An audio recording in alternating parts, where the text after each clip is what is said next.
যাচ্ছিলাম হচ্ছে সন্ন্যাসী আজকে আমাদের এখানে যে বাবা পঞ্চনাম আছে আজকে আমাদের গাদের মধ্যে এসছে, তো সেটাই আমরা দেখতে গেছিলাম। একটু রেডি হয়ে রেডি হয়ে দেখতে গেছিলাম। তো তোমাদেরকেও দেখাবো যে কিভাবে কি হলো। মানে বেশিটা তুলতে পারিনি, আমি লাস্টে গেছি, খুব অল্পই দেখেছি, আসছি সেটুকুনি দেখেছি, আর কিছু দেখতে পাইনি। তো তোমাদের সঙ্গে শেয়ার করবো। তো চলো এখন আমরা খাবো।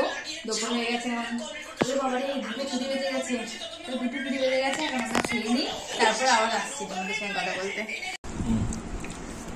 তো আজকে রান্না হয়েছে, যেহেতু পঞ্চনাম ঠাকুর আমাদের এই গাজনতলায় এসছে, সেহেতু আমাদের এই কদিন নিরামিষ খেতে হবে, আর কালকে বাড়িতে ঠাকুর ঢুকবে। তো আমি বলছি কুমড়ো ভাজা, ঝুড়ি আলু ভাজা আর এঁচড় আলুর তরকারি, নিরামিষ সব।